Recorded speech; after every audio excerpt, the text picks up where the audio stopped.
الحمد لله وكفى والصلاة والسلام على سيد الرسل وأشرف الأنبياء وعلى آله المجتبى وأصحابه الأتقياء أما بعد فأعوذ بالله من الشيطان الرجيم بسم الله الرحمن الرحيم ورتل القرآن ترتيلا صدق الله مولانا العظيم وقال رسول الله صلى الله عليه وسلم حسنوا القرآن بأصواتكم وفي رواية أخرى زينوا القرآن بلحون العرب أو كما قال صلى الله عليه وسلم اللهم صل على سيدنا ومولانا محمد وعلى آل سيدنا ومولانا محمد وبارك وسلم وصل علیہ۔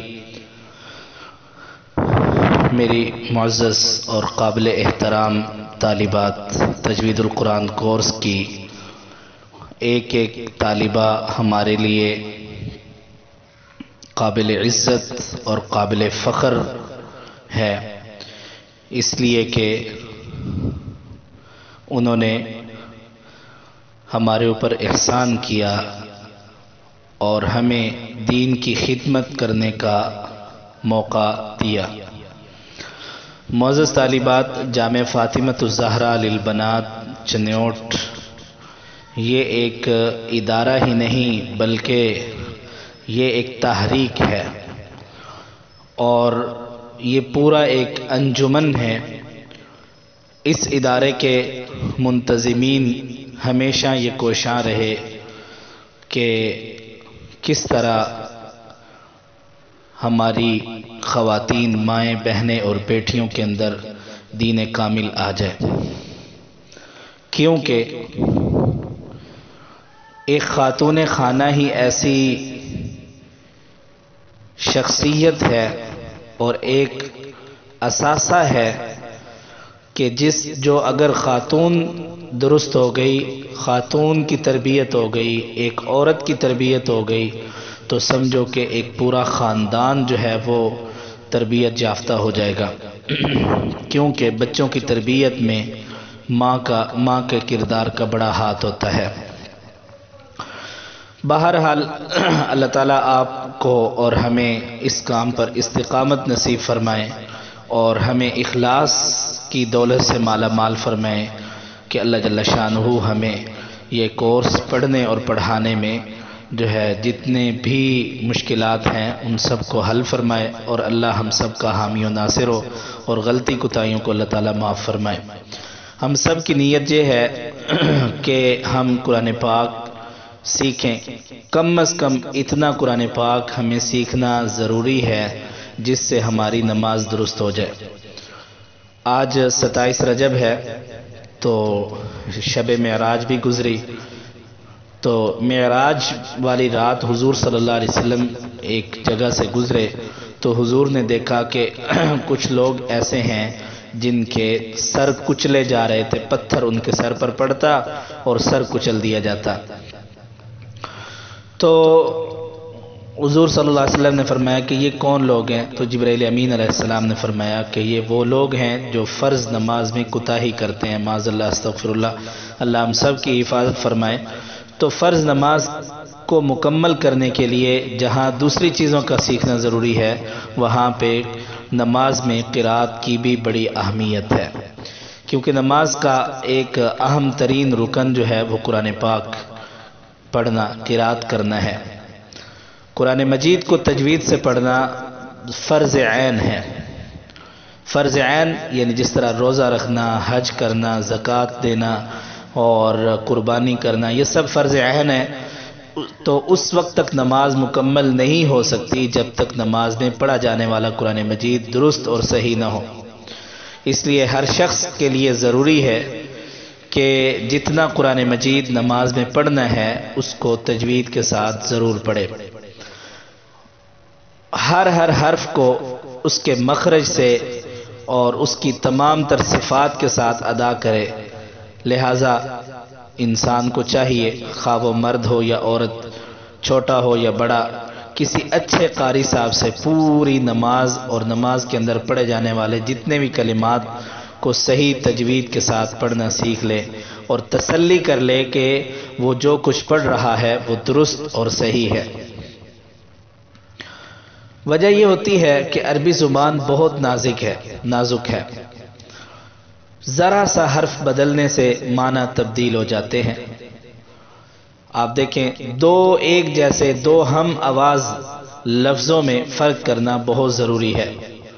اگرچہ اردو میں بھی اس کا لحاظ نہیں رکھا جاتا، لیکن عربی میں ترجمہ غلط ہو جاتا ہے۔ مثال کے طور پر قرآن پاک میں سورۃ بقرہ کی آیت ہے فَإِنَّهُ نَزَّلَهُ عَلَىٰ قَلْبِكَ بِإِذْنِ اللَّهِ، قَلْبِكَ بِإِذْنِ اللَّهِ، تو اس کا ترجمہ کیا ہے کہ جبرائیل علیہ السلام نے یہ قرآن اللہ کی اجازت سے آپ صلی اللہ علیہ وسلم کے دل پر اتارا۔ تو یہاں لفظ قلب ہے، قاف موٹا قینچی والا، قاف لام با، یہ قلب ہے، اس کا معنی ہوتا ہے دل۔ اگر موٹے قاف کی جگہ کاف باریک پڑھا جائے تو وہ بن جائے گا کلبن بن جائے گا، اس کا ترجمہ کیا بنے گا؟ کتا۔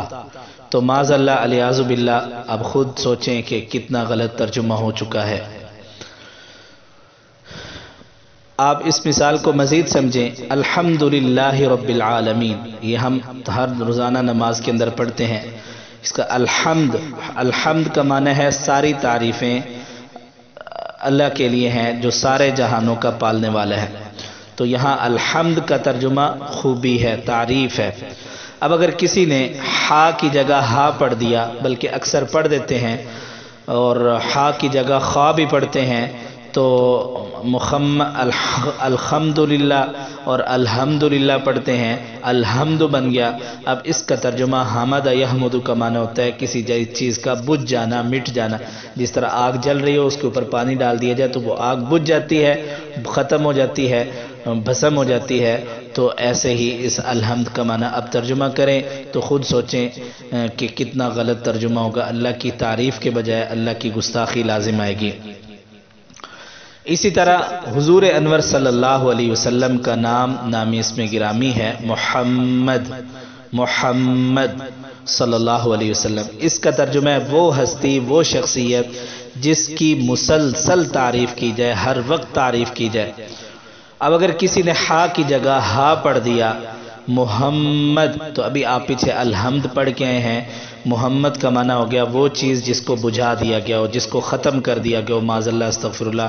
اب ہم حضور صلی اللہ علیہ وسلم کی تعریف کر رہے ہیں یا حضور صلی اللہ علیہ وسلم کی گستاخی کر رہے ہیں؟ جب تک پتہ نہیں تھا تب تک تو غلطیاں ہوتی رہیں، وہ معاف، اور اب پتہ چل گیا تو آج کے بعد آپ کے اوپر یہ فرض عین ہے کہ خود بھی اس غلطی سے بچیں اور اپنی دوستوں کو اور اپنے بیٹیوں کو، بہنوں کو اور رشتہ داروں کو میرا یہ وائس جو میں آج پہلا سبق بھیج رہا ہوں، یہ آپ جو ہے وہاں ان تک ضرور پہنچائیں،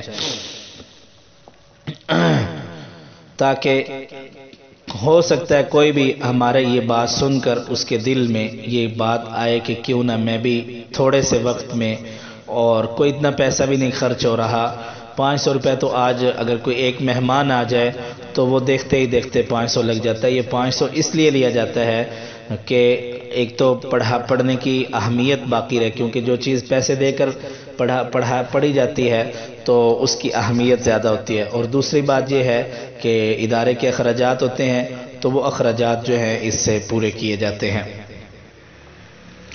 تو آپ دیکھیں، اسی طرح ایک لفظ ضاد ہے اور اسی طرح ایک ضا ہے۔ ضاد اور ضا دونوں میں فرق ہے، یہ انشاءاللہ ہم آگے پڑھیں گے، اور جنہوں نے نورانی قاعدے میں حصہ لیا وہ جانتی ہیں کہ ضاد اور ضا میں فرق ہے۔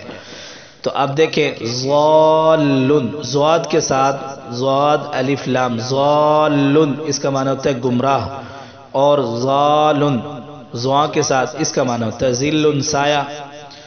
اب دیکھیں، اگر ضا کی جگہ ضاد پڑھیں گے تو یہ اس کا معنی ہو جائے گا گمراہی، اور ضال یعنی ضاد کی جگہ ضا پڑھیں گے تو اس کا معنی سایہ ہو جائے گا۔ تو عین دیکھیں، عین اور حمزہ ان میں فرق کرنا بھی ضروری ہے۔ اب دیکھیں عاجلۃ عین کے ساتھ ہو تو اس کا معنی ہوتا ہے دنیا، جلدی، اور عاجلۃ ہم الحمزہ کے ساتھ پڑھیں عاجلۃ اور عاجلۃ ہو تو اس کا معنی ہوتا ہے آخرت۔ اور اسی طرح تا اور طا میں فرق کرنا بھی ضروری ہوتا ہے۔ اب دیکھیں طلاقن، طلاق، طلاقہ یا طلاقہ، اس کا معنی ہوتا ہے آپس میں مل جانا، ملنا، اور اگر ہم اس کو طلاق پڑھیں، طا کے ساتھ پڑھیں تو اس کا معنی ہوتا ہے میاں بیوی کا آپس میں جدا ہو جانا، طلاق۔ اللہ تعالیٰ ہم سب کی حفاظت فرمائے۔ اسی طرح سین اور صاد ہے۔ اب صائمتن، صائمتن صاد کے ساتھ اس کا معنی ہوتا ہے روزہ دار، روزہ رکھنے والی عورت، اور صائمتن سین کے ساتھ پڑھیں اس کا معنی ہوتا ہے چرنے والا جانور۔ اسی طرح سا اور سین میں فرق کرنا ضروری ہے۔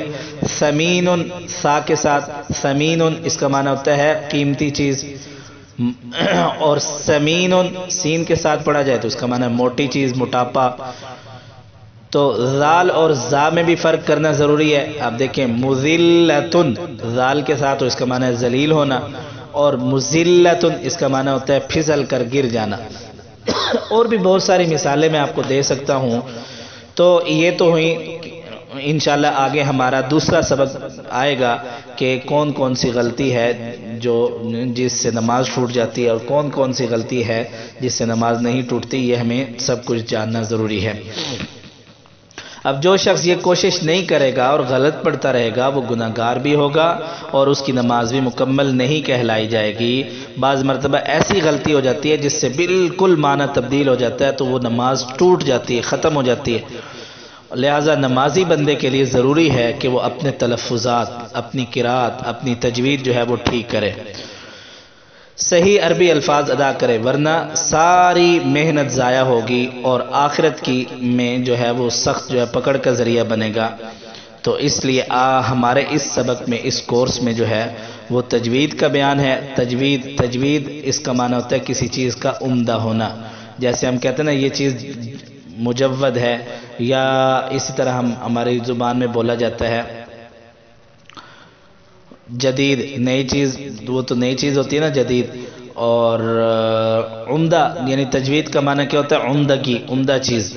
تو پھر نماز کے چند کلمات انشاءاللہ ہم پڑھیں گے، چند صورتیں یاد کریں گے، اور نماز جنازہ تو نہیں، انشاءاللہ نماز جو ہے وہ ہم پڑھیں گے، درود شریف پڑھیں گے، تاکہ جو ہے ہماری نماز درست ہو جائے اور ہمیں قرآن پاک پڑھنا بھی آسان ہو جائے۔ آگے رمضان المبارک آ رہا ہے تو رمضان المبارک میں ہر ایک عورت نے جو ہے وہ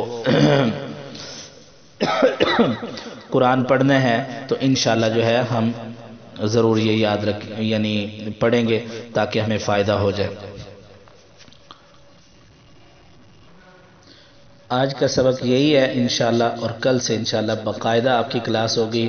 آپ ضرور سنیں۔ وجہ یہ ہے کہ کچھ طالبات ایسی ہیں جو داخلہ لینا چاہ رہی ہیں لیکن ان کے پاس کوئی مسائل ہیں، تو انشاءاللہ ان سے بات چیت چل رہی ہے، تو ہم کل باقاعدہ ویڈیو کی صورت میں ہم سبق بھیجیں گے جس میں مرد کی کوئی تصویر نہیں ہوگی، صرف سبق جو ہے ہم انشاءاللہ وائٹ بورڈ پہ آپ کو سب کچھ سکھائیں گے۔ تو انشاءاللہ العزیز اللہ تعالی ہم سب کو سمجھنے کی اور عمل کرنے کی توفیق نصیب فرمائے۔ وآخر دعوانا ان الحمدللہ رب العالمین۔